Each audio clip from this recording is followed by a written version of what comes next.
Bonjour tout le monde. Bonjour. Ça va? Alors, essayons de rappeler où est-ce qu'on est parvenu la dernière séance. Donc, on a essayé de voir, s'il vous plaît, la définition du droit, l'approche, disons, philosophique du droit.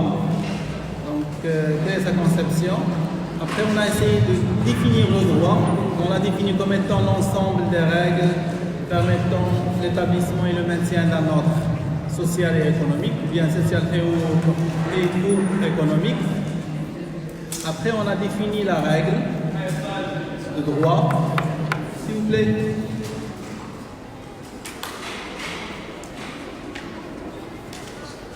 Qui a été défini comme étant un instrument juridique pour le... ainsi de suite. Cette règle a nécessité plus d'éclaircissement. Donc on s'est penché sur les caractères de la règle de droit. On a donné deux possibilités de subdivision, de classification des caractéristiques de la règle de droit. On a parlé de la règle de droit générale, abstraite et coercitive, et on a donné une autre répartition. La règle est générale, elle est permanente, elle est obligatoire et il a une finalité sociale. D'accord, on a retenu ce critère-là et on l'a expliqué. Par la suite, on a comparé la règle de droit aux autres règles de conduite sociale. On a parlé de la règle religieuse et on a comparé la règle de droit à la règle religieuse. On a parlé des règles des bons mœurs et des règles morales et on les a comparées avec la règle de droit. On a parlé des principes de la justice, de l'équité et on les a comparés avec la règle de droit, du conseil, du jugement et la différence avec la règle de droit. Je reviens sur cet élément-là pour souligner un petit point pédagogique, donc, disons. Alors, parfois vous lisez sur le document donc, que la règle de droit, qu'il y a une opposition entre la règle de droit et les autres règles de conduite. Alors lorsque le chapitre ou bien la section intitulée opposition entre règles de droit et autres règles de conduite, donc ça sous-entend qu'il y a lieu d'établir les différences. Ça veut dire qu'est-ce qui oppose la règle de droit aux autres règles de conduite sociale. Mais toutefois, d'une façon sous-jacente, on a relevé pas mal d'éléments qui sont d'éléments communs entre la règle de droit et les autres règles de conduite sociale. Ça me rappelle un jour où il y avait comme question de l'examen le rapprochement entre la règle de droit et les autres règles de conduite sociale. Alors pour ceux qui ont appris le cours par cœur, ils vont directement aller à citer les oppositions entre la règle de droit et les autres règles de conduite. Et 70% des étudiants vont être induits en erreur en la sorte. Oui, dans le cours, la section est intitulée « Opposition entre la règle de droit et les autres règles de conduite sociale ». Mais la question demandée à l'examen, ce n'est pas de les opposer, c'est de les rapprocher. Ça veut dire ne pas chercher les divergences, mais de chercher les ressemblances. Alors la question était à côté et les réponses étaient de l'autre côté, parce que les réponses étaient une récitation du cours. D'accord? Et en fin de compte, on reproche au professeur, je ne sais pas ce que vous dites, je lui ai écrit ce qu'il nous a donné et il m'a donné 5. Non, vous avez eu 5 sur 20 parce que vous n'avez pas répondu à la question de l'examen. Vous avez récité un élément de cours. Et l'examen a suscité de votre part, ou bien de la part des étudiants, une petite réflexion. Au lieu de ressurgir, ou bien de retenir les éléments de différence entre la règle de droit et les autres règles de conduite, il y a lieu de penser autrement et de me dévoiler les éléments de ressemblance. Alors entre opposition et rapprochement, c'est paradoxal, c'est deux choses différentes. D'accord? Alors s'il vous plaît, je reviens à ma recommandation, bien à mon conseil, n'apprenez pas par cœur. Essayez de comprendre pour mieux répondre à l'examen. Essayez de comprendre. Et à l'examen, lisez ce qui est écrit, non ce qui est dans vos esprits. Ce que vous avez appris dans le cours, ça serait une forme de présentation. Peut-être qu'à l'examen, on vous demandera une autre façon de voir. Alors répondez à la question de l'examen et ne récitez pas ce qu'il y a dans le cours. Oui, bien sûr, vous devez comprendre le cours, oui, mais ce ne serait pas pour le réciter, ce serait pour l'exploiter. Ça se comprend? Oui? Non? Bon, alors continuons. Donc après, on a survolé quelques maximes de droit. Nul n'est censé ignorer la loi, nul ne peut se faire justice lui-même, ainsi de suite. La principale suit l'accessoire suit le principal, ainsi plusieurs autres règles. Alors aujourd'hui, on va traiter les matières de droit, bien selon certaines approches, les branches de droit. Alors on a dit le droit c'est un ensemble de règles, on a expliqué ce que c'est que la règle. Maintenant le droit est un ensemble aussi de matières, de disciplines, de spécialités, de branches.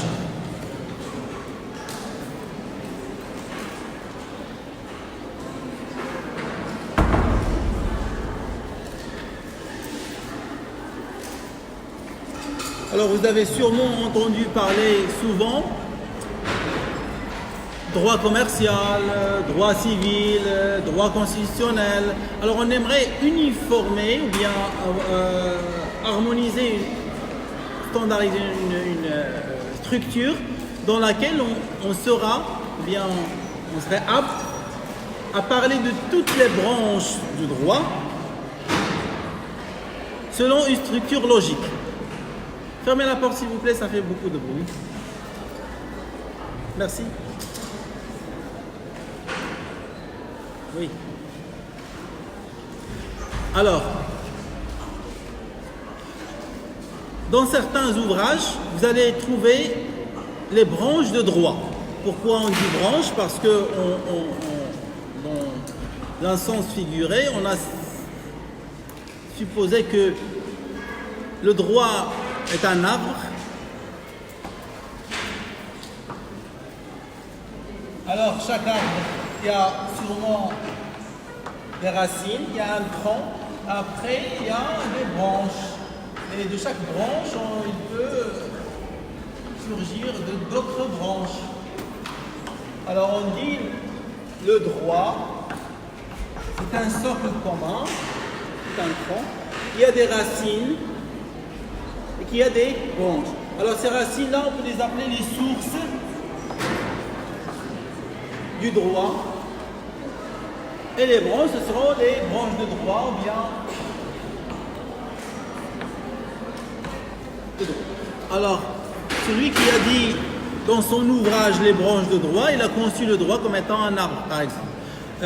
Dans d'autres ouvrages, comme le fascicule que vous avez entre les mains, on parle de matière de droit, parce qu'on suppose que le droit... La porte, s'il vous plaît, mademoiselle, si vous voulez bien. Alors,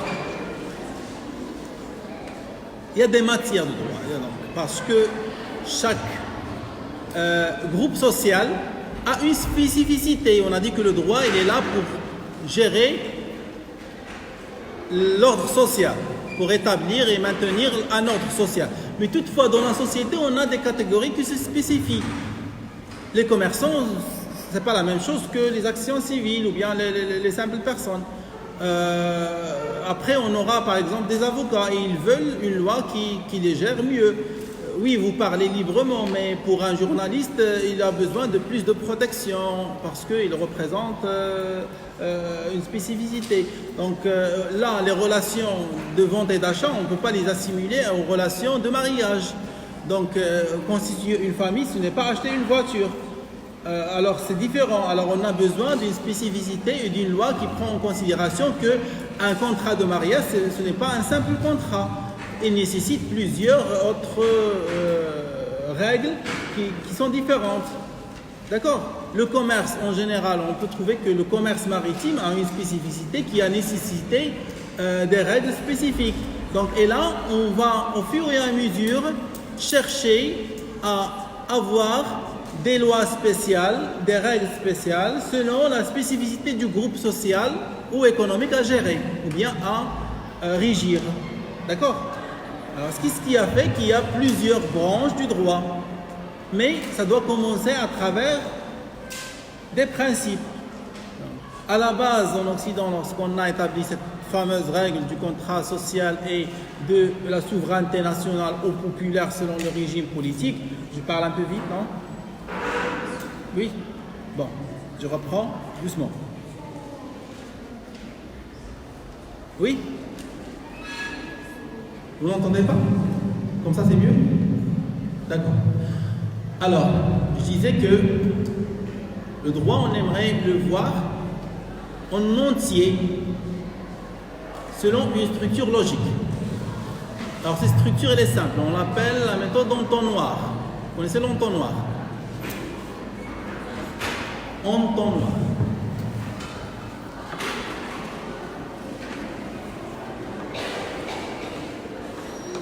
Un petit instrument qu'on utilise pour faire passer un liquide ou bien quelque chose. Donc, dans un récipient, on l'appelle l'entonnoir.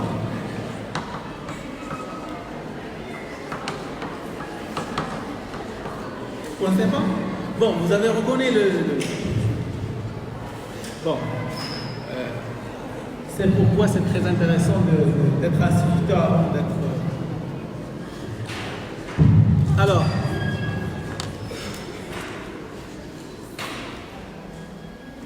Pourquoi on dit la méthode entonnoir? Parce qu'on part du plus général au plus spécifique. D'accord? Dans sa forme. Alors ça, c'est un diamètre plus grand jusqu'à le plus petit. On part du général au particulier ou bien en spécifique. Alors, et ça facilite un peu de voir. Donc, le droit, c'est un ensemble, mais il gère deux intérêts différents. Dans la société, on a distingué entre deux protagonistes, bon, pas protagonistes, deux choses qui sont sous-jacentes. Un intérêt général et un intérêt particulier ou bien privé. D'accord? On a dit que le droit a supposé que l'homme est libre de faire ce qu'il veut. C'est ça? Si je suis dans une île tout seul, je n'ai pas besoin de loi, ni de règles. Ça, c'est le droit laïque, donc séculaire. Dans la religion, c'est autre chose. On a dit que ce que nous allons étudier, c'est un droit laïque qui n'a rien à voir avec la religion. En appliquant le droit, on applique une règle sociale. Le droit n'est pas une règle religieuse. Donc, d'accord? Alors, une règle sociale, ça veut dire la société qui en veut. Et on veut ainsi. Je suis seul, je suis libre. Pas de règles. Je suis dans une société, je suis libre, oui d'accord, mais en exerçant ma liberté, il se peut que j'empiète sur la liberté de l'autre. Là on dit, mais attendez, il nous faut des règles pour s'auto-limiter en termes d'exercice de liberté, d'accord? Après, donc, j'ai des droits, je dois avoir mes droits, jouir de mes droits, mais peut-être que ce que je veux est la propriété de l'autre. Je ne peux pas le lui prendre parce que c'est son droit. Je veux une voiture, mais la voiture est à la propriété de mademoiselle ou bien de monsieur. Alors là, il faut un accord. Donc cet accord-là doit obéir à des règles sociales. D'accord?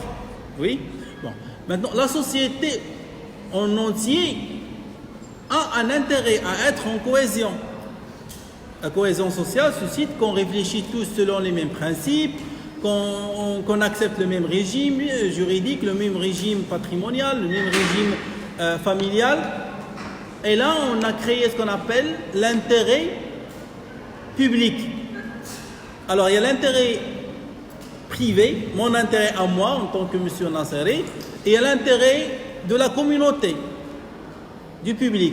Et de cette distinction entre l'intérêt du groupe social en entier, qui est supposé une entité juridique différente, de la somme des individus qui le composent. Je suis en train de donner la définition de sciences politiques. Alors, il y a la communauté, la nation, a une personnalité morale indépendante des individus qui la composent.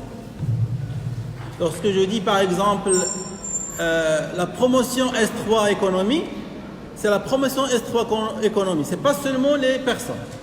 La promotion S3 économie a intérêt à étudier le droit. Abstraction faite, est-ce que tous les étudiants veulent le droit ou non? Supposons que 80% des étudiants ne veulent pas étudier le droit. Mais il est dans l'intérêt de S3 économie d'étudier le droit. Donc vous êtes obligé d'étudier le droit. D'accord? Donc c'est ce que j'entends dire par l'intérêt général. Ce n'est pas l'intérêt de chacun de vous, c'est l'intérêt public. Alors là, en faisant cette différence entre l'intérêt de la communauté, on a distingué entre ce qu'on appelle intérêt public et intérêt privé. Il est dans l'intérêt privé de l'un de vous, par exemple, de profiter de ces 2 heures pour aller faire des études en statistique. Parce que c'est plus dur et c'est l'essentiel, ou bien en comptabilité, ou bien... Mais l'intérêt général suppose que vous aurez une formation pluridisciplinaire qui permettra de vous donner un champ plus vaste de vision, non seulement les matières d'économie, mais aussi de voir comment ça se passe en droit. Alors il y a un intérêt général et un intérêt... Cette distinction a suscité qu'il y a un droit public et un droit privé.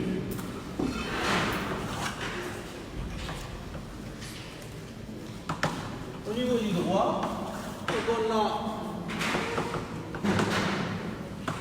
droit public et droit privé.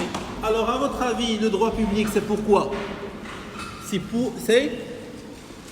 le droit public. On a défini le droit comme étant l'ensemble des règles pour l'établissement et le maintien d'un...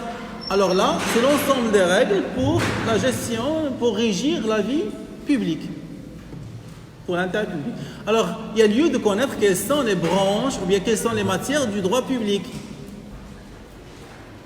Et après, le droit privé, quelles sont les branches ou bien les matières du droit privé. D'accord? Alors, on a donc 2 socles, on parle du général. Selon l'intérêt, on a 2 intérêts principaux, l'intérêt public et l'intérêt privé. Donc, on a un droit public et un droit privé. Très bien. Alors, droit public, c'est le droit de la communauté en son entité, donc dans son ensemble. Ça veut dire le droit de la personne morale qui est la nation. Bien le peuple. Ce sont 2 notions politiques qui sont différentes. La nation, c'est une chose, le peuple, c'est autre chose. Souveraineté nationale, c'est une chose, souveraineté populaire, c'est une autre chose. Un terme, il n'y a pas de synonymie en droit. Si on change un terme, on change le sens. On n'interchange pas les termes en droit, en science généralement, parce qu'il n'y a pas de synonymisme. Très pointu, très précis. J'y reviendrai sur la notion par la suite. Bon, on a donc un droit public, il réglemente les institutions publiques et l'intérêt public. Parce qu'il y a un droit, il y a des sujets de droit. Le droit de la famille, il concerne qui? Les membres de la famille. Ça veut dire la femme, l'homme, donc le marié, les 2 époux et les enfants. C'est ça la famille. Dans le droit de la famille, il doit régir la relation entre les époux, les fiançailles, le mariage, le divorce, la gestion du patrimoine conjugal, ainsi de suite, et l'intérêt des enfants. L'adoption, l'allaitement, les obligations, ainsi, la pension alimentaire, ainsi de suite. L'héritage par la suite. Alors, on l'appelle donc droit de la famille. Donc les sujets de droit de la famille sont les membres de la famille. Donc le droit public, quels sont les sujets de droit public? Ce sont Les citoyens. Vous êtes d'accord? Alors là, je dis non. Les sujets de droit public, ce sont les personnes de droit public. Un citoyen, c'est une personne privée. Et les sujets de droit privé. Mais les sujets de droit public, c'est les personnes du droit public. Qui sont les personnes du droit public? C'est l'État, les administrations, les ministères, les entreprises publiques, donc, d'accord? Vous voyez? Alors, il y a des personnes du droit public, il y a les règles du droit public. Alors, quelles sont les règles, donc les matières du droit public? Donc, on commence par la tête de la pyramide.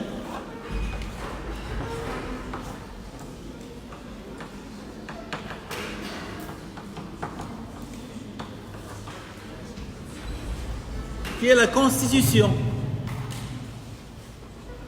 Vous connaissez la Constitution? Dostur. Vous connaissez? Non? Oui. Qui a déjà lu la Constitution du Royaume?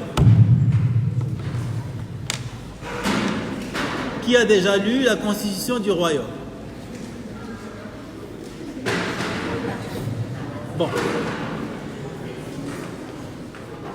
Vous êtes marocain, pourtant vous êtes marocain. Alors, s'il vous plaît, le premier texte, ou bien la loi suprême qui gouverne votre existence, ou bien en tant que Marocain, c'est la Constitution. Et si on est Marocain et on n'a jamais lu la Constitution, c'est que on manque je dirais pas de patriotisme, mais sincèrement, c'est comme si quelqu'un qui a acheté un iPhone ou bien un téléphone et qui n'a jamais lu le guide de son appareil. Oui, on le fait tous. Oui, c'est pareil. Alors, c'est pas... Mais maintenant, si vous existez en tant que Marocain, il faut connaître quels sont vos droits et quelles sont vos obligations en tant que Marocain. Comment vous êtes géré en tant que Marocain? Qu'est-ce qui spécifie l'existence d'un Marocain? Quelle est la différence entre un Marocain et un Français? Et le premier texte qui gouverne ça, c'est la Constitution, et on parle là du droit constitutionnel. Bon, la loi, c'est la Constitution au Maroc, mais on a des principes avant d'aboutir à la règle. Cet ensemble de principes, de règles, on les appelle le droit constitutionnel. Alors la première branche du droit public est le droit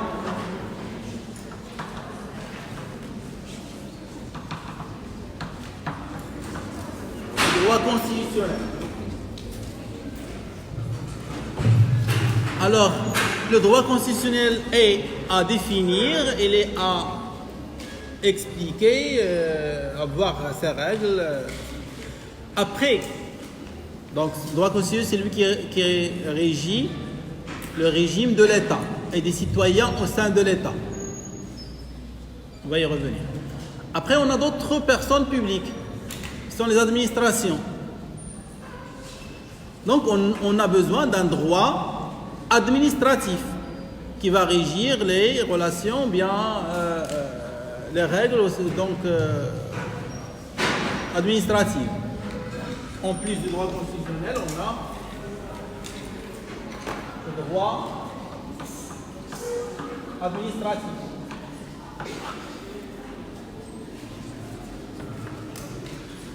Oui, chacun est libre, mais de se déplacer, de sortir, de rentrer, mais on veut décider tous de sortir tous en même temps et de faire une marche vers la préfecture. Ça devient une marche publique.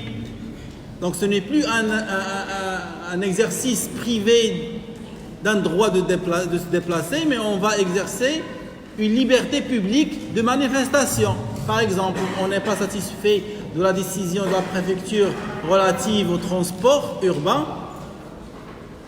Vous suivez l'actualité de l'autre. Et on veut se manifester pour. Bon, manifester, c'est pas... Donc, se manifester, ça veut dire se dévoiler expressément son avis. Et on a décidé de se regrouper tous et de faire une marche depuis la faculté, par exemple, à la préfecture. Là, c'est une liberté individuelle ou bien publique? C'est une liberté publique parce que c'est le public qui veut exercer sa liberté de manifestation, de boycott, de je ne sais quelle liberté. Alors là, on a besoin des règles qui réglementent cette liberté publique. Donc là, on parle aussi d'une troisième branche de droit public qui est les libertés publiques.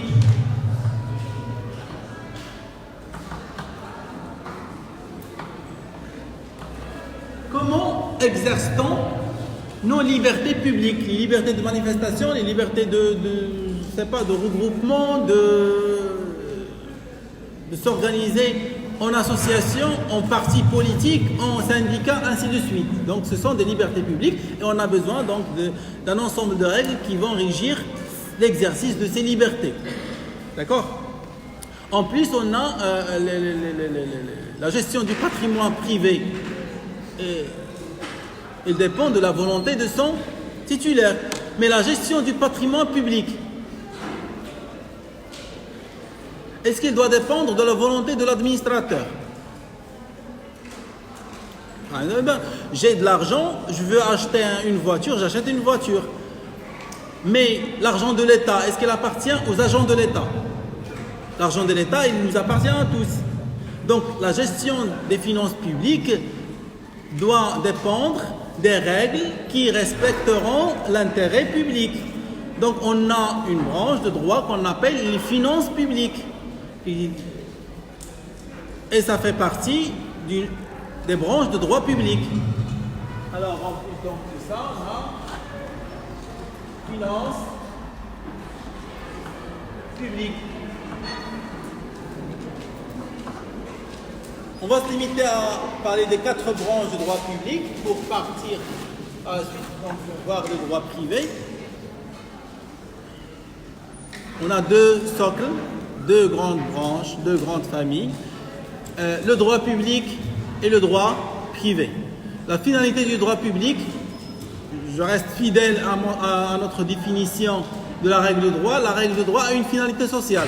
Donc, quelle est la finalité du droit public? C'est la protection de l'intérêt public. Quelle est la finalité du droit privé? C'est la protection des intérêts privés. D'accord? Alors, le droit public, on a dit, on a 4 matières. Le droit constitutionnel, le droit administratif, les libertés publiques et les finances publiques. Le droit privé maintenant. L'exercice de ma liberté personnelle et de la jouissance de mes droits propres. Alors j'ai le droit de propriété. J'ai le droit d'être propriétaire. Je travaille, je gagne de l'argent, donc je veux acheter, je veux m'approprier. Alors ça, c'est un droit civil. On l'appelle le droit du citoyen. Et on a donc la première branche du droit public, c'est le droit civil. Alors, les transactions civiles sont normalement des transactions qui ne sont pas répétitives, qui ne nécessitent pas une rapidité. J'achète une voiture une fois chaque 10 ans, chaque 20 ans. Un téléphone une fois chaque... Mais un commerçant qui achète et vend chaque jour une centaine d'unités de téléphones ou bien de voitures, ce n'est pas la même chose. Il ne va pas traiter de la même façon. Pour moi, pour acheter une voiture, ça peut me prendre 3 mois, donc 4 mois à faire des recherches et à aller, à revenir, signer le contrat, à essayer. Mais pour lui, non. Donc ça doit être aussi rapide. Donc il y a une spécificité de l'activité commerciale nécessitant une rapidité de transaction, une confiance entre les acteurs en droit commercial, une sûreté et une sécurité de ces transactions, vu leur ampleur sur l'économie en général. Donc, et de telle sorte qu'on a dit, mais attendez, il faut faire ressortir le droit des contrats commerciaux, ou bien la réglementation des activités commerciales, du cadre commun du droit civil. Et on a créé ce qu'on appelle le droit commerciale qui répond au mieux aux spécificités de l'activité commerciale, donc en termes de rapidité, en termes de confiance, en termes d'efficacité des transactions. Donc en plus du droit civil, on a le droit commercial. Alors ces spécificités ne cessent de se multiplier selon les groupes sociaux. Maintenant, est-ce qu'on a donné l'exemple, est-ce que je vais contracter un contrat de mariage comme si je contracte un contrat d'achat de voiture? Ce n'est pas la même chose. On ne va pas essayer dans un contrat de mariage comme on le fait dans l'achat d'une voiture. On va pas. Alors c'est un contrat spécifique, constituer une famille qui est le premier noyau de la société selon la définition de la Constitution. Alors ça nécessite plus de vigilance, plus d'encadrement, plus de spécificité. C'est pas juste gestion de patrimoine, c'est une gestion de relations affectives, de relations humaines, de relations familiales, de stabilité de la société, des mœurs, de la morale, ainsi de suite. Donc on a spécifié le droit de la famille par une loi spéciale. Donc on a donc comme branche du droit privé le droit de la famille.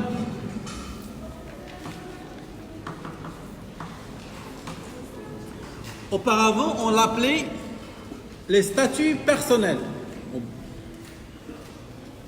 Une petite parenthèse pour expliquer ce passage des statuts personnels au droit de la famille. Ça va? Vous me suivez? Bon, je ferme. On va revenir en expliquant le droit de la famille.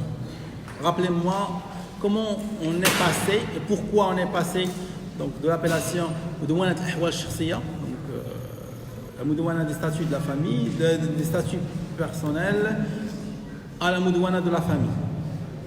En changeant le vocable, ce changement de vocabulaire est corollaire ou bien résultat de changement de philosophie. C'est parce qu'on a changé de vision et de philosophie et de conception de cette relation entre l'homme et la femme qu'on a changé de vocable des statuts personnels à la Mudawwana de la famille. D'accord? On supposait, bon j'explique, on supposait que l'homme est libre, l'homme grand H. Petite parenthèse encore une fois. Essayez de me suivre. Alors, vous connaissez le mouvement féministe. Le féminisme, alors on plaidoie pour les droits de la femme. Alors ils sont un peu hostiles à cette nomination, les droits de l'homme. Parce que homme, ça veut dire homme masculin. Et certains préfèrent dire les droits de l'homme et de la femme. Comme ça, en gardant la parité. Ou bien les droits de l'humain. Ah, alors certains disaient, mais il suffit de dire l'homme grand H pour signifier que c'est homme et femme. Petit h pour parler de l'homme masculin. D'accord? Alors si vous voyez l'homme grand H, ça veut dire l'espèce. Homme et femme. Petit h, ça veut dire oui, l'homme masculin. Le droit humain ou bien le droit de l'homme.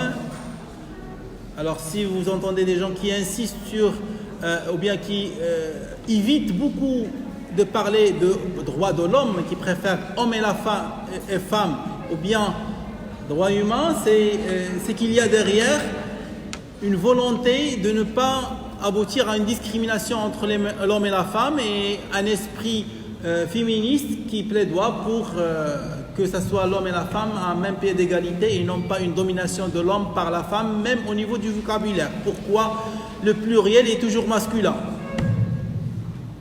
On a 15 filles et un garçon et on va dire les étudiants et non pas les étudiantes. Pourquoi? Alors, bon, revenons. Alors on disait que, on supposait que l'homme est libre, l'homme et la femme ils sont égalitaires et ils sont libres de décider de s'unir ou bien de ne pas s'unir, c'est une affaire personnelle. Et la communauté ne doit pas intervenir ni imposer des règles quant à ses relations conjugales ou non conjugales entre l'homme et la femme. Ils sont libres dans la liberté sexuelle, dans la liberté de concubinage, dans la liberté parce qu'ils sont libres. Et c'est une affaire qui leur revient, donc c'est les statuts personnels. Après le plan de... Comment on l'appelait, le mouvement, donc c'était un essai, un amendement pour l'intégration de la femme. Il y avait une proposition au Maroc pour changer les statuts personnels, pour plus d'émancipation et pour plus d'intégration et de droits de la femme.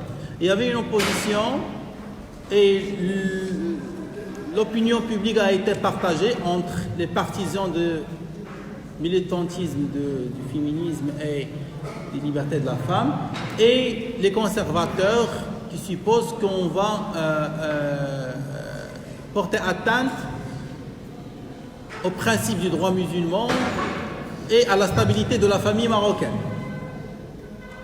Alors, ce bras de fer ou bien ce débat, cette polémique a donné naissance par l'initiative royale d'une commission pour l'élaboration et l'amendement du droit de la famille. Bon, de ce qu'on a maintenant comme droit de la famille, pour la modification des statuts personnels.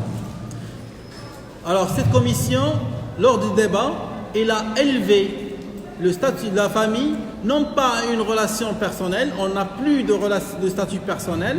Il ne s'agit pas de gérer des relations personnelles et un statut des personnes qui sont libres, mais non, la famille est une entité juridique qui fait partie maintenant de l'intérêt général et il faut la protéger. Donc on a une moudouana de la famille où l'État donc, doit intervenir pour instaurer des règles pour la stabilité de la famille comme étant le noyau primitif essentiel de la nation, de la société. Je ferme la parenthèse. Donc, vous pouvez revenir au débat donc, des années 2000 sur ce changement des statuts personnels jusqu'au droit de la famille. Alors bon, on a une spécificité de relations familiales qui a nécessité un droit spécifique pour le droit de la famille. Maintenant, après la révolution scientifique, il y avait le mouvement de l'industrialisation. L'industrialisation a fait en sorte de créer une nouvelle structure économique basée sur des patrons qui ont des usines et des ouvriers. Alors, ces relations entre salariés et patrons, ouvriers et patrons d'usines a fait ressurgir plusieurs injustices sociales qui ont un peu bousculé cette conception de l'équilibre contractuel. On s'est retrouvé dans la nécessité d'adopter des règles spécifiques pour la gestion des relations entre ouvriers et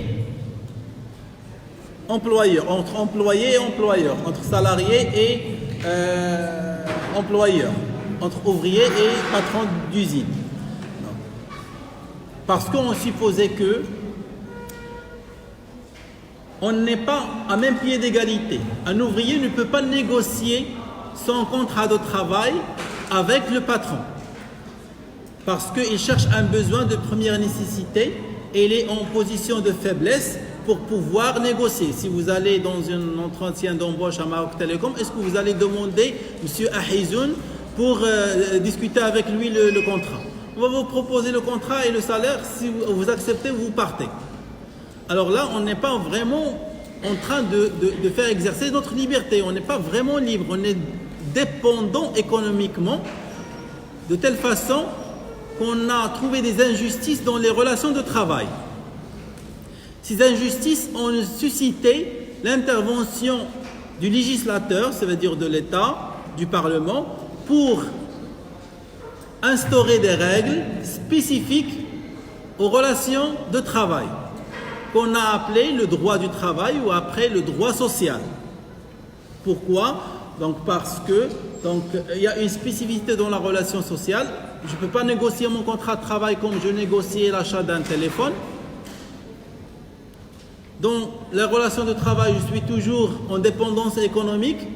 Donc mon salaire c'est pour nourrir mes enfants, mais les profits du patron, il en a d'autres usines, donc il n'en a pas besoin. Il peut fermer une usine de 1000 employés sans avoir aucun impact sur sa famille.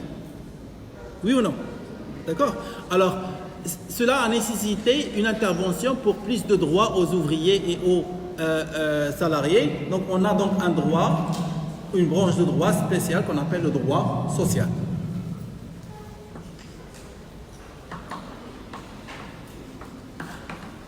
D'accord? Alors, droit privé, droit public, donc on a d'autres branches, on peut y revenir par la suite. Maintenant, on a une troisième catégorie qu'on peut rajouter. Selon la définition qu'on a donnée, on a le droit public qui a pour finalité de protéger les intérêts publics et le droit privé pour les intérêts privés. Maintenant, si on a une affaire où il y a cumulativement un intérêt public et privé,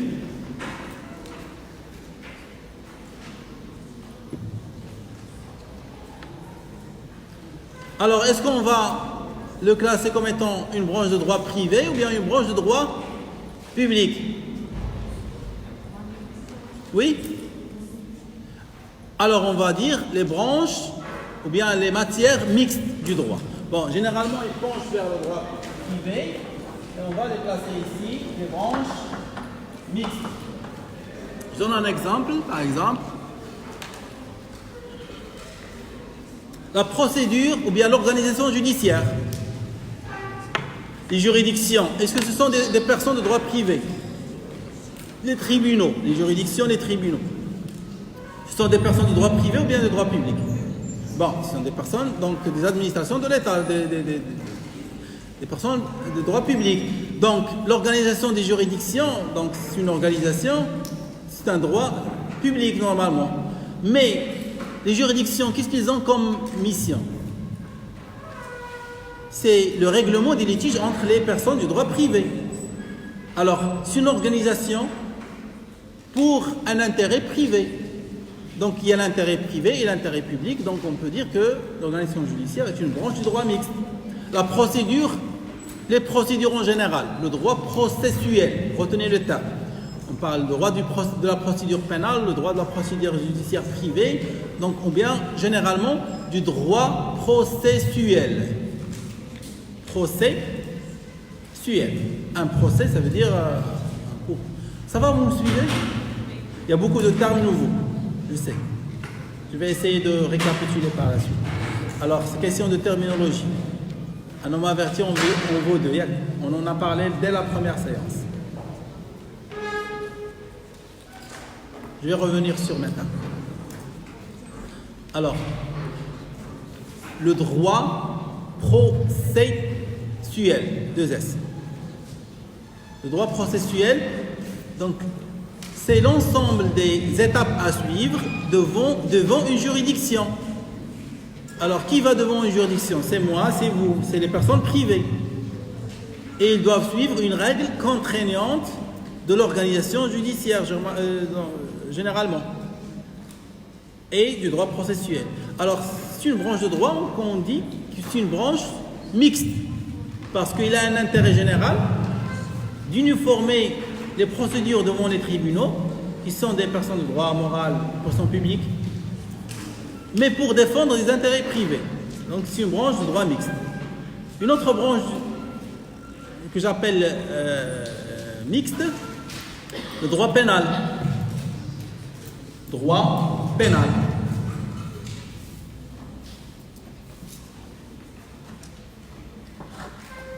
L'organisation judiciaire, le droit processuel, le droit pénal, ainsi de suite. Monsieur ou madame a volé mon téléphone. Alors, mon téléphone, c'est mon patrimoine.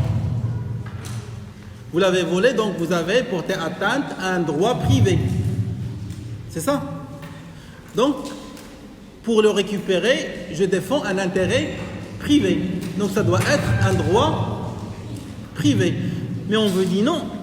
L'acte de voler crée une insécurité dans la société. Et elle est dans l'intérêt de la société qu'il vit en sécurité. Donc la notion de sécurité est un intérêt public et non pas privé. Mon intérêt privé, moi, c'est mon patrimoine, c'est d'avoir mon téléphone. Mais la sensation de sécurité, c'est un intérêt public. Donc le droit pénal, il ne va pas seulement me faire restituer mon téléphone, mais il va aussi sanctionner le voleur. Pourquoi il le sanctionne? Pas parce qu'il a pris mon téléphone. Je peux lui dire les samh. Je n'en veux pas. Déjà, je voulais le changer. Bon, pas celui-là.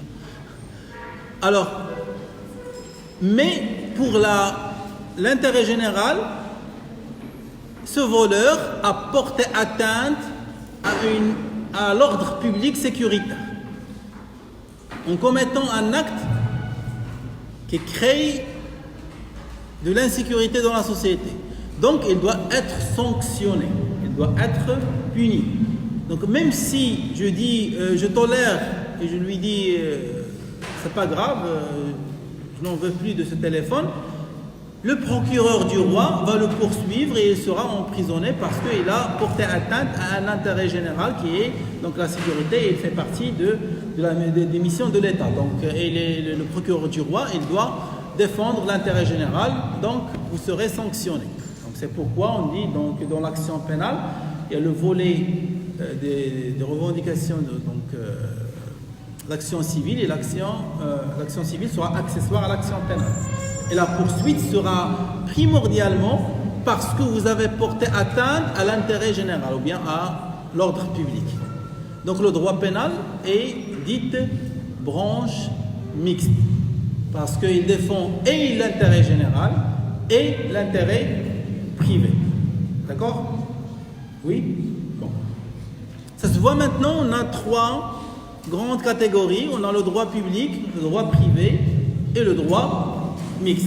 On va essayer de voir ces matières du droit privé, droit public et droit mixte. Que dit ici? Alors chaque droit, bien chaque règle, elle est, retenez ces trois, on va voir chaque socle, on a des règles, des institutions et des juridictions. Si on revient à la structure initiale de la séparation des pouvoirs, on a le pouvoir législatif, le pouvoir exécutif et le pouvoir juridictionnel. D'accord? C'est ça? Alors, législatif, il adopte des règles, l'exécutif, il applique les règles, et le juridictionnel, il tranche les litiges relatifs à ces règles. Donc, pareil dans chaque branche de droit. On a la loi qui encadre le droit, les institutions qui appliquent ce droit et les juridictions qui tranchent les litiges relatifs à ce droit. En droit administratif, on a un droit administratif, on a des administrations qui l'appliquent et on a des tribunaux administratifs. En droit civil, on a un droit civil, on a un droit derrière des obligations et des contrats, on a les sujets de droit civil et on a les tribunaux du droit commun. En droit commercial, on a un droit commercial, ça veut dire une loi, donc ou plusieurs lois. On a les sujets de droit commercial et on a encore des lois sur les sociétés commerciales et on a des juridictions commerciales. Oui? Commençons par le droit constitutionnel. Alors en droit constitutionnel, on a une constitution qui est la loi suprême de l'État et on a les institutions constitutionnelles, les institutions constitutionnelles. Ça veut dire les différents sujets du droit constitutionnel. Et on a la Cour constitutionnelle. On a une loi, des sujets donc, qui appliquent et des juridictions. Partout, retenons ce schéma pour toutes les branches.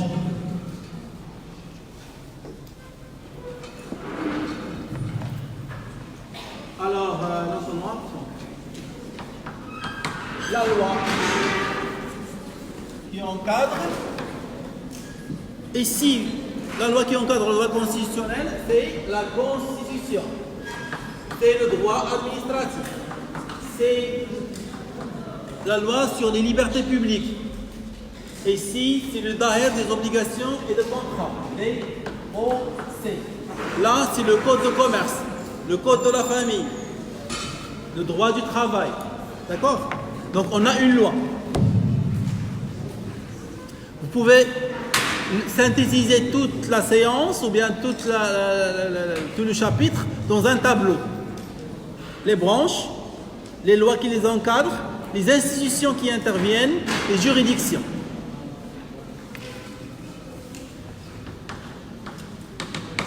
Institution au sujet, juridiction. Comme ça, vous aurez tout le cours en une seule page, un seul tableau.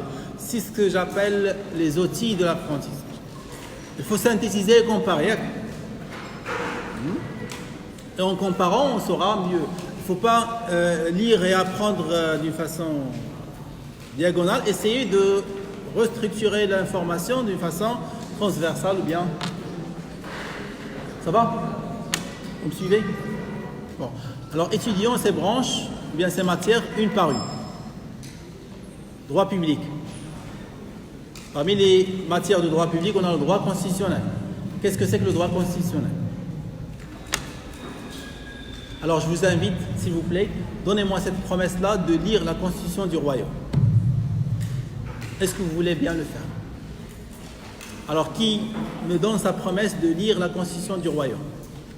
Elle est téléchargeable sur le site de Amal al-Hukum. Vous entrez sur Google, vous mettez Constitution du Royaume et vous aurez le texte. C'est pas beaucoup, c'est quelques 34 pages. Oui? Aucun de vous ne vous promet de lire la Constitution? 1, 2, 3, 4, 5, 6, 7, 8. 8 personnes. La Constitution de votre pays?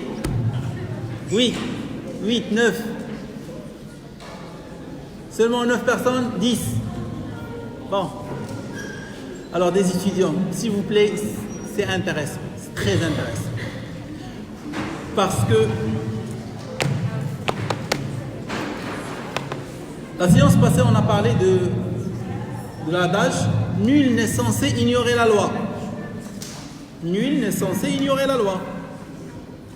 Mais c'est la loi suprême de l'État, du Maroc. Et vous ne l'avez jamais lu. Il faut lire. Au moins, vous allez éviter d'être en infraction de la loi. Si vous ne connaissez pas la loi, vous pouvez être en infraction de la loi. La Constitution dispose clairement que le régime politique au Maroc est une monarchie. Et vous êtes penché sur l'Occident, vous êtes inspiré par l'expérience en Turquie ou bien, je ne sais pas, en France, et vous êtes libre d'expression et vous sortez en médias pour revendiquer une république marocaine. Mais monsieur, vous êtes en infraction de la loi. Vous contredisez donc ce que vous avez signé comme contrat. Bon, vous l'avez fait ou non, ou vous l'avez fait en votre place. On a voté la Constitution du Royaume. Et cette Constitution, c'est un accord que nous acceptons que le régime politique marocain est tel. Maintenant, si vous voulez un autre régime, donc il faut revenir changer la Constitution.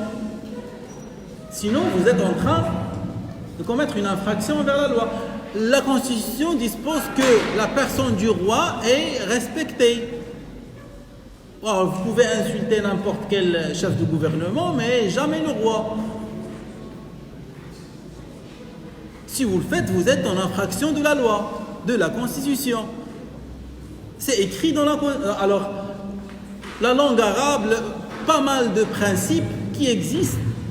Maintenant, on aimerait au moins connaître, on doit connaître quels sont les principales libertés et les principaux droits d'un Marocain. Où est-ce qu'on trouve ça? C'est dans la constitution du royaume. Il commence par un préambule et après les libertés et les droits. Le régime politique et les libertés et les droits.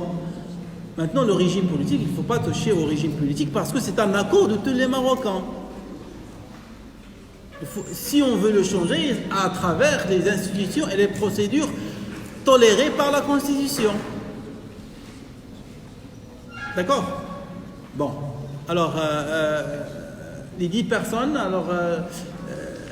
je vous demanderai la séance prochaine de nous parler en bref de ce que vous avez retenu de votre lecture de la Constitution. D'accord?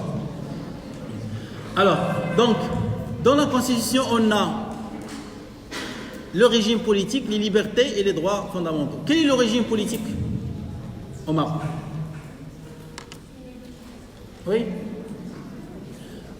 Posons la question autrement. Quels sont les régimes politiques possibles en droit comparé?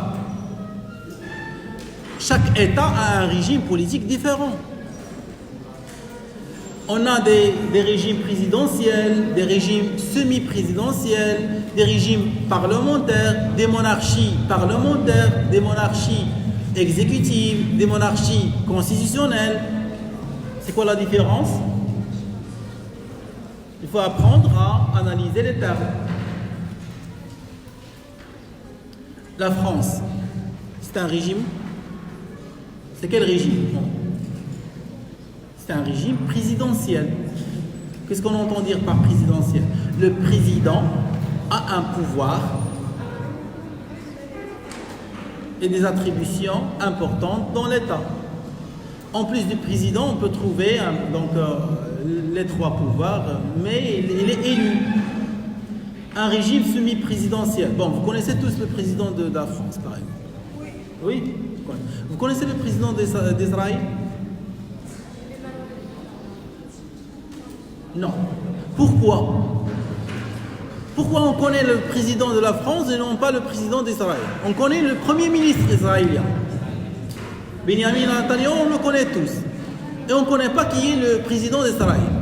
Parce que le régime politique est un régime semi-présidentiel où le président a un rôle secondaire. L'exécutif et le premier ministre. Donc le régime politique a fait en sorte que les attributions les plus importantes sont attribuées au premier ministre et non pas au président. Oui? Bon, partout dans le monde, on connaît plus le roi Mohamed VI ou bien Saddin al-Thmani. Bien sûr, on ne connaît pas Saddin al-Thmani, donc si on va ailleurs. Pourquoi? Parce que le régime politique au Maroc, le chef de l'État, c'est le roi et non pas le chef du gouvernement. Vous connaissez que l'Espagne est une monarchie, non? Oui. Vous connaissez le roi de l'Espagne? Oui, non. Mais on connaît plus le premier ministre espagnol que le roi. Parce que le régime politique en Espagne, c'est une monarchie parlementaire. C'est le Parlement qui décide et qui donne les attributions et contrôle le Premier ministre. Et non pas le roi. En Norvège aussi, c'est une monarchie. Il y a plusieurs monarchies partout dans le monde. Mais on a des monarchies exécutives, bien monarchies constitutionnelles, comme c'est le cas du Maroc, et des monarchies parlementaires. Lorsque je dis monarchie constitutionnelle, ça veut dire que le roi est régi par les règles de la Constitution. Monarchie parlementaire, le roi doit dépendre des décisions parlementaires, ça veut dire par la loi. Dans les monarchies parlementaires, le roi a moins de pouvoir que dans les monarchies constitutionnelles. Monarchie, ça veut dire? C'est une monarchie.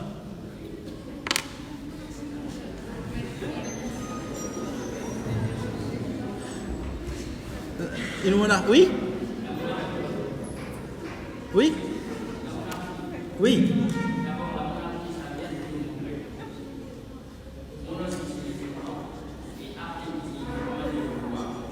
Et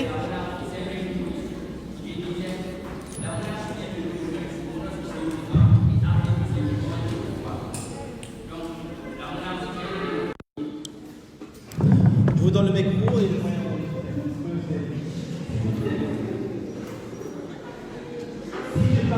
parle de monarchie.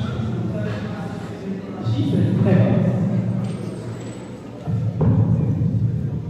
Je disais que la monarchie, d'abord, est monarchie différente et archétype.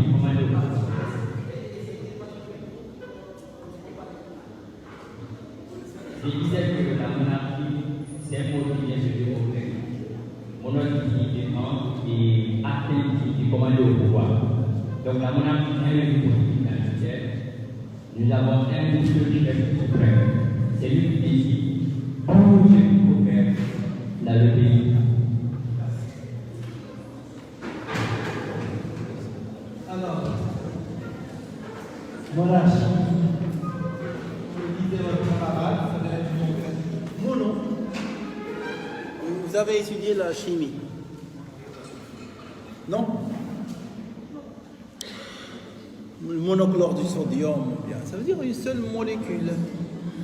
Ça veut dire un seul détenteur du pouvoir. On parle du monarque. Ça s'écrit CH, mais ça se prononce K. Le monarque, c'est un roi, un empereur, un chef suprême, une seule personne qui détient le pouvoir. Donc, on parle des monarchies. Donc, bon. Après, une royauté, au Maroc, on a une monarchie. C'est le roi qui a le pouvoir, c'est lui le chef de l'État.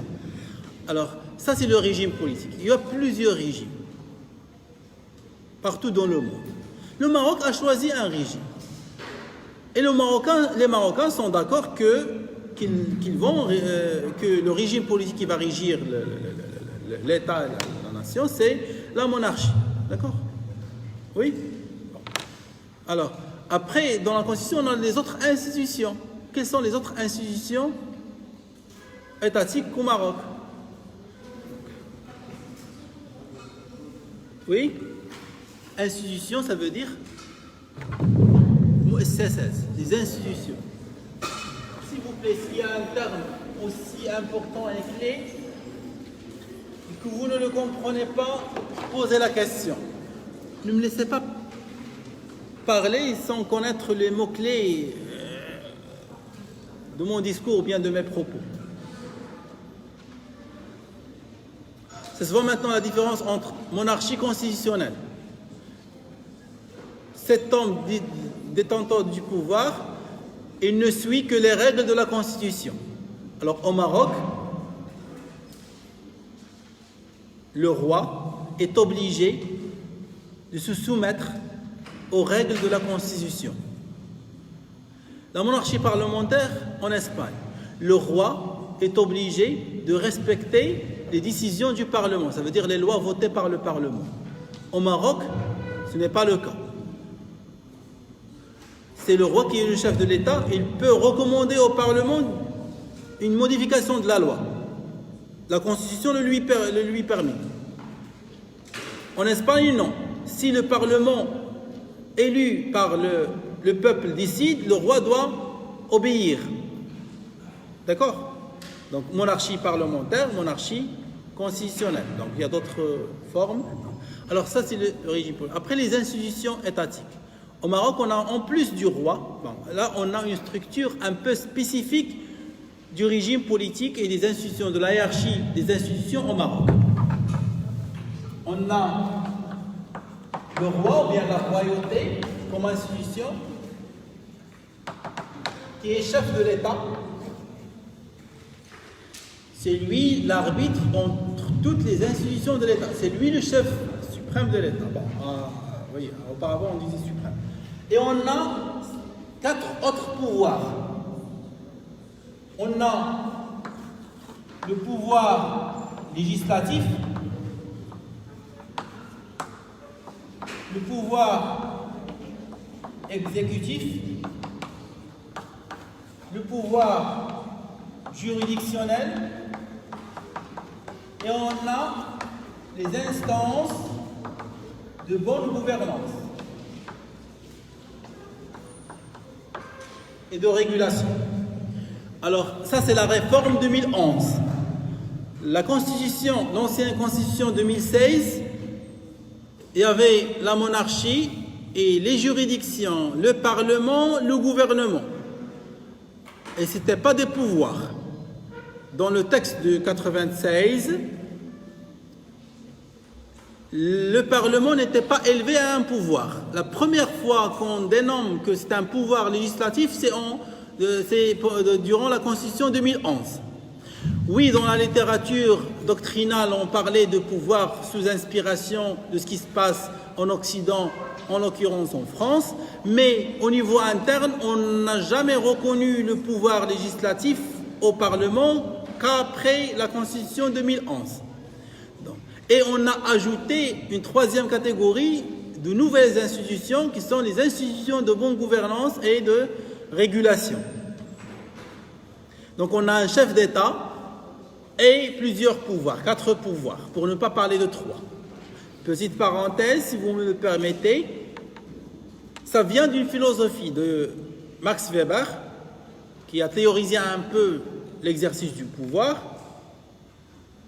et qui a dit que pour ne pas arriver à un despotisme ça veut dire dictature, ça veut dire abus de pouvoir, ça veut dire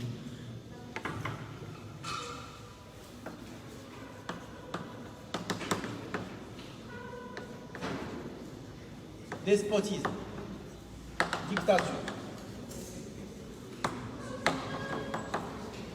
Pour ne pas arriver, il ne faut pas concentrer le pouvoir entre une seule main, parce que celui qui détient tous les pouvoirs a souvent tendance à abuser de ses pouvoirs. Sadaqallahu al-azim.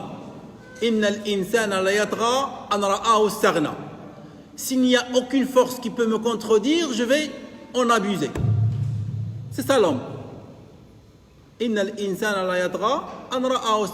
Alors on a réfléchi intelligemment, on a dit, mais attendez, pour ne pas arriver à un despotisme, à arriver à une dictature de pouvoir, il faut séparer les pouvoirs pour que chaque pouvoir contredit l'autre pouvoir. Celui qui décide ne doit pas exercer, appliquer. Et celui qui applique ne doit pas être au-delà de la responsabilité. Donc on a un pouvoir exécutif, un pouvoir juridictionnel et un pouvoir législatif. Vous ne pouvez pas en même temps être juge et partie. Ça, c'est dans le bon sens des choses. Donc on a une séparation du pouvoir. La séparation du pouvoir, selon la définition de Montesquieu, c'est qu'il doit y avoir plusieurs pouvoirs pour se contredire, pour ne pas aboutir à une concentration de pouvoir, c'est-à-dire à une dictature ou bien à un despotisme. Ça passe ? Non. Je reprends. Alors, Montesquieu. Alors là, retenez ces 2 livres. L'esprit des lois.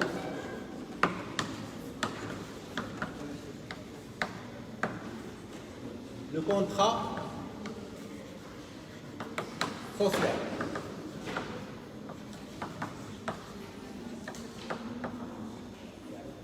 Il faut lire impérativement. Alors, un cadeau pour celui qui lit ces 2 livres d'ici la fin du semestre. Le contrat social et de Montesquieu et l'esprit des lois, l'esprit des lois de Montesquieu et le contrat social de Jean-Jacques Rousseau. Alors, qui veut participer au jeu? Alors, si vous lisez les 2 livres, que vous venez les présenter, vous aurez 2 points de plus.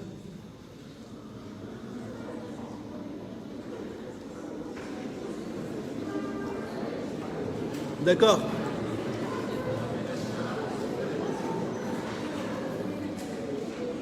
D'accord. Bon, notez les 2. C'est ouvert à tout le monde. À mon rapporté. Résultat de vos lectures avant la fin du semestre, avant l'arrêt des cours. Avant l'arrêt des cours, s'il vous plaît. Alors, revenons.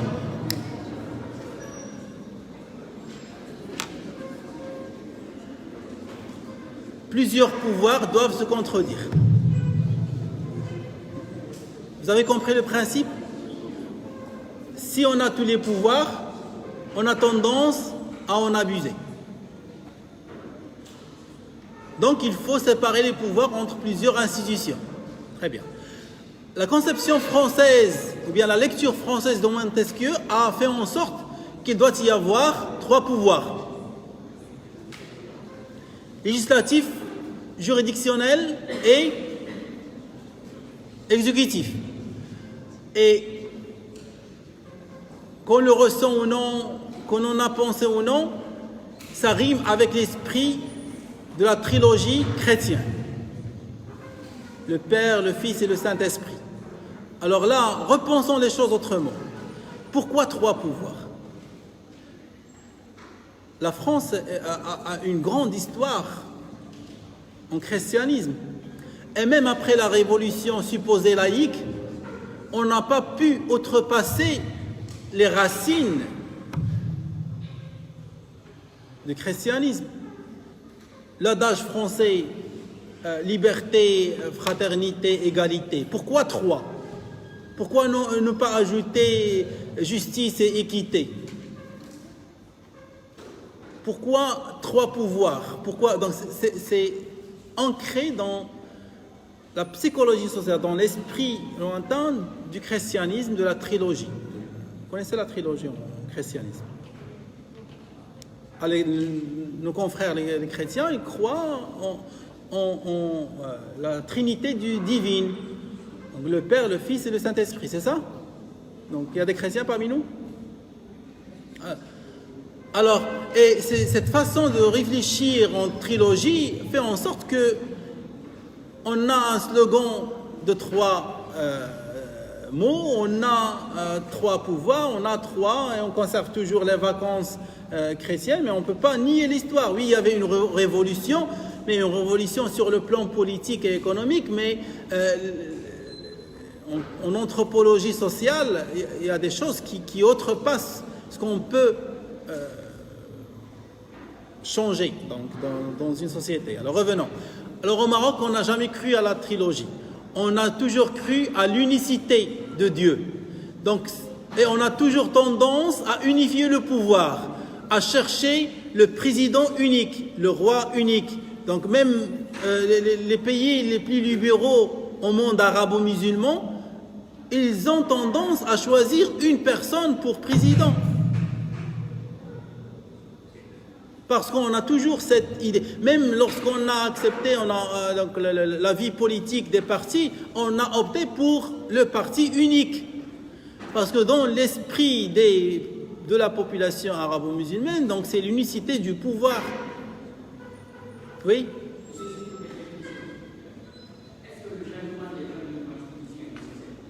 Est-ce que le changement est nécessaire? À présent, au Maroc, généralement, oui. Je pense que, oui, la société change. Et au fur et à mesure, ses besoins, ses intérêts, ses revendications évoluent. Donc le régime politique doit évoluer. La constitution doit être changée. Oui, on ne va pas changer la constitution comme on change le droit commercial. En 5 ans, en 6 ans, mais au moins chaque génération, chaque 20 ans, chaque 25 ans, on doit changer de régime politique. Bon, le changement qu'on a connu en 2011 était vraiment très en avance par rapport à ce qu'on avait, et très en avance par rapport à ce qu'il y ait maintenant en France. Parce qu'on a adopté de nouvelles formes de pouvoir qui n'existent pas en France sur le plan constitutionnel. Bon, quels sont les pouvoirs qu'on a au Maroc? Le pouvoir législatif, le pouvoir exécutif et le pouvoir juridictionnel et les instances de bonne gouvernance. D'accord? Alors, quelles sont les institutions qui exercent ces pouvoirs? Voici les pouvoirs et on a des institutions qu'il exerce. Qui exerce le pouvoir législatif? C'est le Parlement. Qui exerce le pouvoir exécutif? C'est le gouvernement. Qui exerce le pouvoir juridictionnel? C'est les juridictions. Qui exerce le pouvoir de bonne gouvernance? C'est un ensemble d'institutions. On a nommé la HACA, le Conseil de la concurrence, le Conseil économique et social, le Conseil de lutte contre le donc oui, contre la corruption, pour la transparence, ainsi de suite. Alors on les a appelés des institutions de bonne gouvernance. Le Maroc, le Conseil constitutionnel est une institution constitutionnelle au Maroc et ne l'est pas en France, par exemple. D'accord? Alors que font ces institutions? Bon, comment sont-ils composés et quelles sont leurs attributions? Retenez s'il vous plaît la structure et la logique de répartition. Ça vous permettra de mieux acquérir les informations. D'accord? Il y a des lois, des institutions, des juridictions. D'accord? Des pouvoirs, des institutions, des attributions. Alors ces institutions, on doit voir leur attribution, leur composition et leurs attributions. Comment sont-ils composés, formés? Et qu'est-ce qu'ils doivent faire? Quelles sont leurs attributions? Et comment contrôler leur exercice de leurs attributions? Ça, c'est le rôle des juridictions. On doit contrôler chaque pouvoir, c'est ça? On a donné un pouvoir exécutif, législatif au Parlement. Comment contrôler le travail du Parlement? On a besoin d'une juridiction, d'un tribunal qui va contrôler l'exercice du pouvoir législatif par le Parlement. On a des administrations, elles ont des attributions de l'application du droit administratif. Comment contrôler le respect des administrations de la loi ou bien du droit administratif? On a des commerçants. Comment respecter le respect des commerçants du droit commercial? D'accord? Bon, revenons. Donc le droit constitutionnel, c'est le droit qui réglemente la vie politique, l'État, donc les collectivités locales et les autres pouvoirs. Alors l'État marocain, il est composé de plusieurs pouvoirs. On a la monarchie qui est le roi qui est le chef suprême de l'État et arbitre entre les différentes institutions. S'il y a, oui.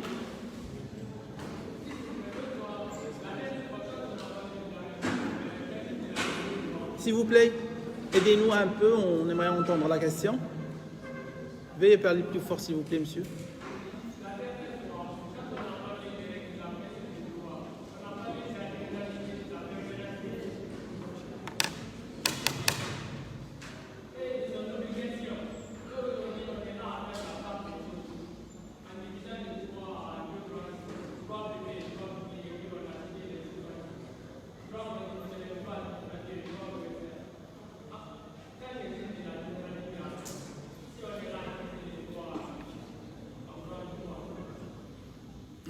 J'ai pas très bien entendu. Le droit est général. La règle de droit est générale. Oui. Commercial, civil. Et vous voyez que c'est contradictoire. C'est ça. Alors, on avait expliqué, j'ouvre la parenthèse, on revient aux caractéristiques de la règle de droit. Vous vous rappelez? On a dit que la règle de droit est générale. D'accord? Et on a donné un sens à ce concept de généralité de la règle de droit. Elle est générale de façon à s'adresser à une situation juridique et non pas à une personne en elle-même. C'est le sens du terme général comme caractéristique de la règle de droit. Général, ça ne veut pas dire qu'il concerne tous les Marocains, les 40 millions de Marocains. Il concerne tous les Marocains dans la situation de commerce. Donc la règle commerciale est une règle générale de façon à réglementer la situation juridique du commerce pour tout un Marocain qui va exercer le commerce. Mais les Marocains ne sont pas tous des commerçants. On a la règle, par exemple, du chef du gouvernement. C'est une règle générale pour tout chef de gouvernement. Mais il n'y a pas tous les Marocains qui vont devenir chef de gouvernement. Oui, il se peut que l'un de vous sera un jour chef de gouvernement. Il va être assujetti à la règle générale qui concerne la situation juridique chef du gouvernement. Donc général, ça ne veut pas dire pour tout le monde. Ça ne veut pas dire universel.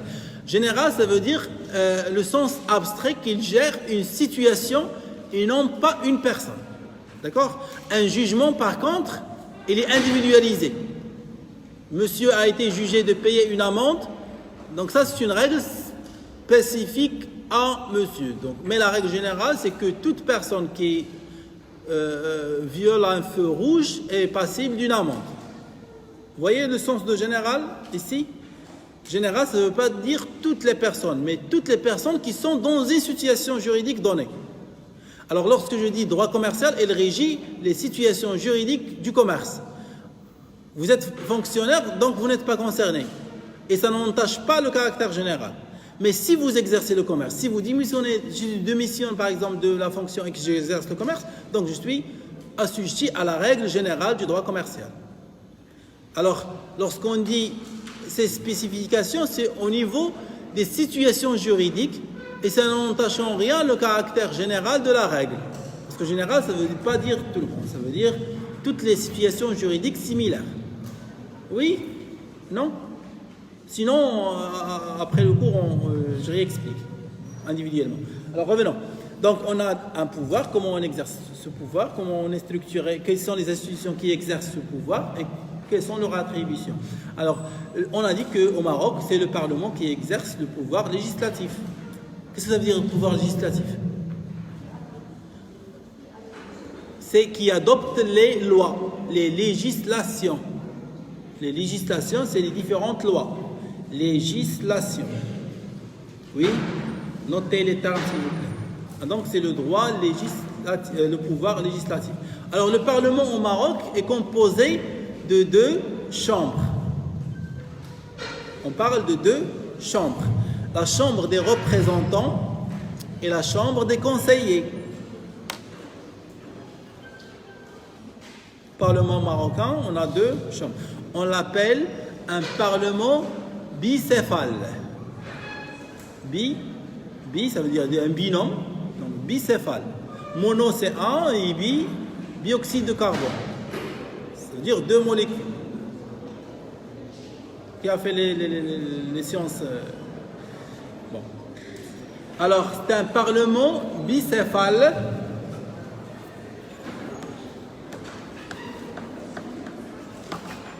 où il y a 2 chambres. La chambre des représentants et la chambre des conseillers.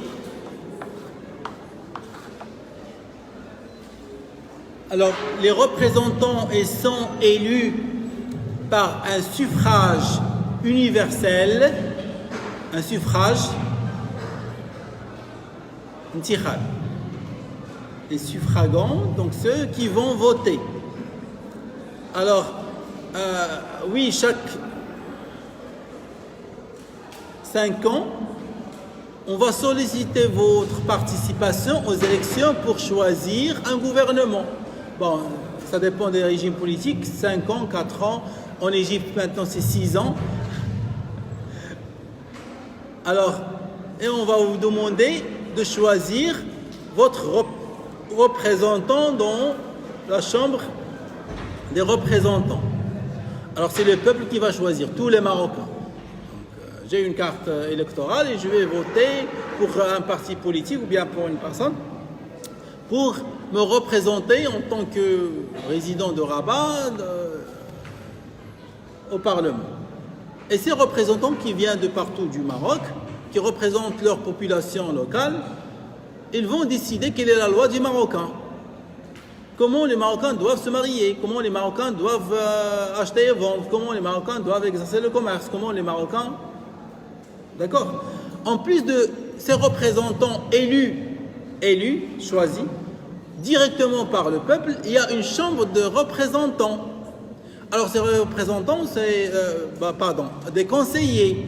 Alors ces conseillers ne sont pas élus par un suffrage universel, c'est-à-dire ils ne sont pas choisis directement par le peuple, mais par les représentants locaux du peuple. Vous avez choisi votre parlementaire, mais vous avez aussi choisi et voté pour votre conseil municipal. Alors le conseil municipal de chaque préfecture va choisir un représentant dans la chambre des conseillers. Ça va? Oui? Non? Je schématise.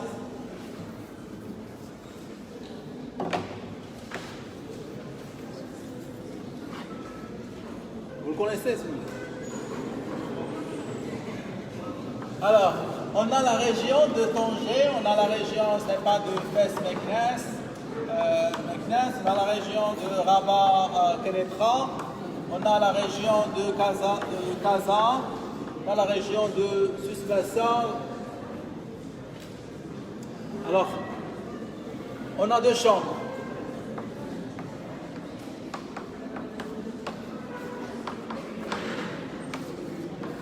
Alors, sur le plan territorial,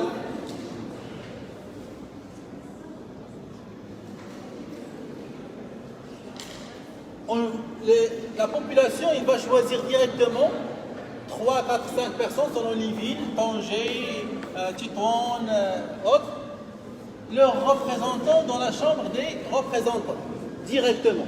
Alors celui qui est élu, il sera notre parlementaire dans la chambre des représentants. Mais sur le plan local, à Tétouan par exemple, on va choisir les membres de la municipalité. D'accord? Les conseillers de la municipalité. Alors on va dans la collectivité territoriale. À Tétouan, on a un conseil municipal.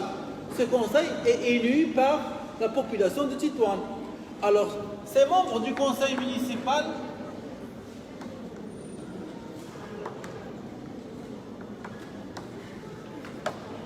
en plus du conseil municipal, par exemple, de Tanger, de Asséla, ils vont choisir des conseillers parmi eux pour les représenter dans la chambre des conseillers. Donc, ce n'est pas vous qui les avez votés, vous avez voté les conseillers municipaux. Et eux, ils vont choisir leurs membres ou bien leurs représentants dans la chambre des conseillers. On a aussi à Tanger une chambre commerciale. Alors la chambre commerciale de Tanger doit choisir son représentant dans la chambre des conseillers. On a aussi du groupement professionnel, des syndicats. Ils vont choisir des représentants dans la chambre des conseillers. Alors ce n'est pas vous qui allez les voter, ce n'est pas le peuple, c'est les grands électeurs, on les appelle les grands électeurs. Donc, et cela fait qu'on a 2 chambres au Parlement. Une chambre élue directement par le peuple et une chambre élue par les grands électeurs. Ça veut dire les conseillers municipaux, les représentants des chambres agricoles et commerciales et commerciales et artisanales et les représentants des syndicats et des autres structures. D'accord? Alors, ces conseillers-là, ils sont supposés être plus sages, qui représentent l'intérêt général et non pas la volonté du peuple directement. Et les deux doivent se mettre d'accord quelle est la loi à appliquer aux Marocains, ou bien au Maroc en général. D'accord? Alors ça, c'est la structure du Parlement. Les attributions du Parlement, c'est adopter des lois selon une procédure. On va y revenir sur la procédure. Donc il peut proposer des lois, des propositions de loi pour les adopter par la suite. Et il contrôle le travail du gouvernement. Parce que le gouvernement, il doit appliquer les lois. Qui a adopté les lois? C'est le Parlement. Donc il doit vérifier est-ce que le gouvernement applique les lois comme il les a adoptées. Je vous ai donné une règle, je vous recommande de l'appliquer. Et je dois contrôler est-ce que vous l'appliquez conformément ou non. Donc, et là, on a des mesures de censure du gouvernement. Est-ce qu'il applique les lois est-ce qu'il applique son pouvoir électoral. Le contrôle de l'applicabilité des lois, il est fait par les juridictions. On va y revenir par la suite. D'accord? Il contrôle le gouvernement au niveau de son pouvoir exécutif et le contrôle de la légalité des actes gouvernementaux, c'est les tribunaux administratifs. Après, on a des juridictions. Ces juridictions ont un rôle de contrôle de l'application aussi de la loi et de règlement des litiges. Le Parlement a adopté une loi, mais cette loi-là m'interdit de me manifester. Est-ce que c'est logique?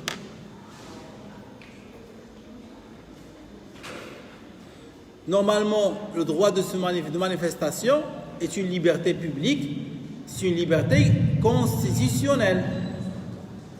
Ça veut dire la loi que j'ai votée directement, qui est la Constitution, me donne le droit d'exercer ma liberté de manifestation. Maintenant, le Parlement dit non. On interdit toutes les manifestations de toutes sortes. Alors, c'est une loi qui est contraire à la Constitution. Qu'est-ce qu'on doit faire? Une révolution? Il dit, mais non. On a des institutions. On va porter plainte devant la Cour constitutionnelle. Oui, bien sûr, ce n'est pas moi. Donc, l'accès à la Cour constitutionnelle est limité à des institutions. D'accord? Alors, il y a des textes de loi votés par le Parlement qui sont directement soumis au contrôle de constitutionnalité. Notez le terme, contrôle de constitutionnalité.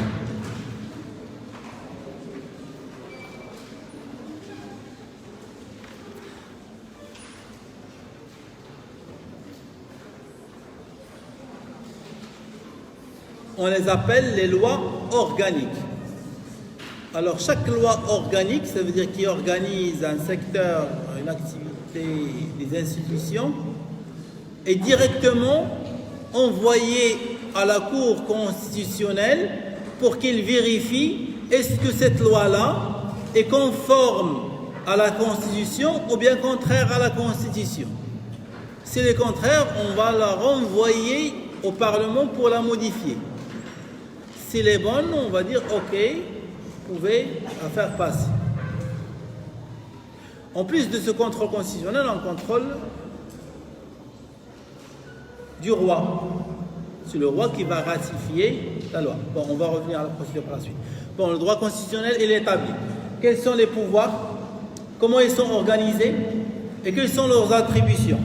Le pouvoir exécutif, c'est 2 chambres. C'est le Parlement, 2 chambres. Le gouvernement, on élabore comment il est formé le gouvernement.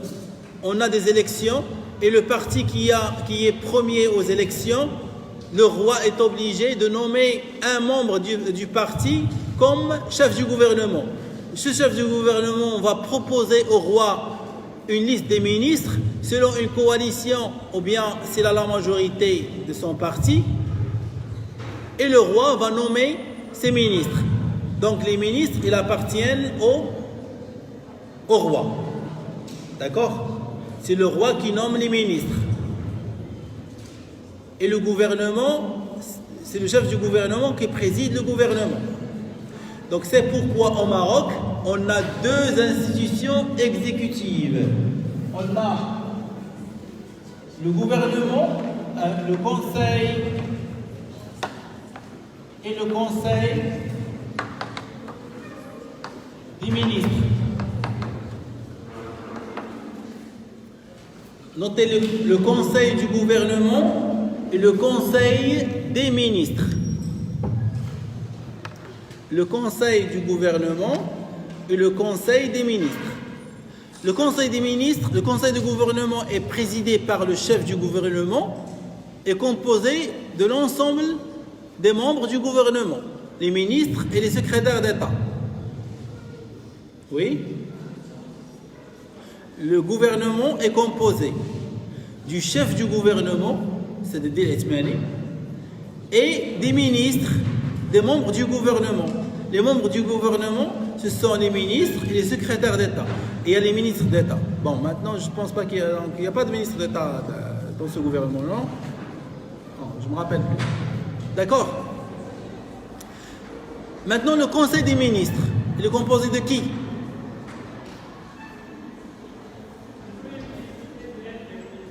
Au Maroc, on n'a pas de Premier ministre. C'était le Premier ministre, on a changé la nomenclature et il s'appelle le chef du gouvernement maintenant. Le Conseil des ministres est présidé par le roi. Parce que c'est lui qui a nommé les ministres. Le chef du gouvernement, il gère son gouvernement. Mais les ministres, ils sont nommés par le roi. Donc le Conseil des ministres, il est composé du roi, du cabinet royal, des conseillers du roi et du gouvernement. Oui. Alors le gouvernement, je schématise encore une fois.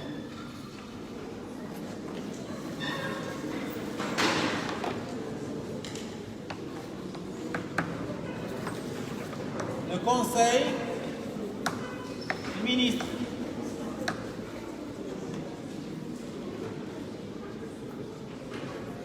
Le roi, les conseillers et son cabinet. En plus du gouvernement.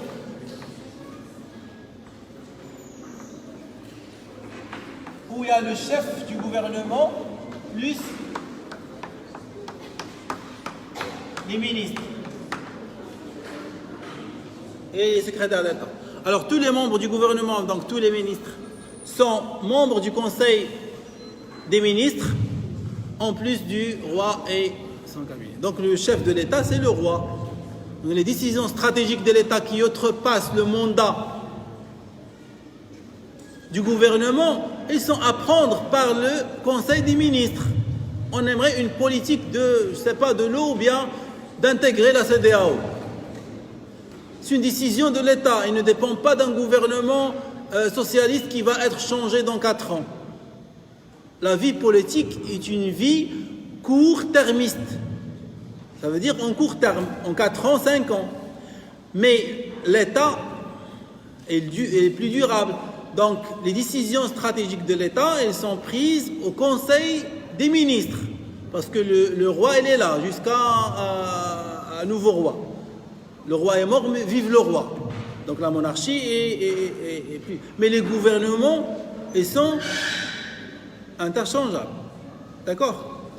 Donc, c'est pourquoi donc, on a au Maroc, Conseil des ministres, Conseil du gouvernement, le pouvoir exécutif est partagé entre le Conseil des ministres et le chef du gouvernement.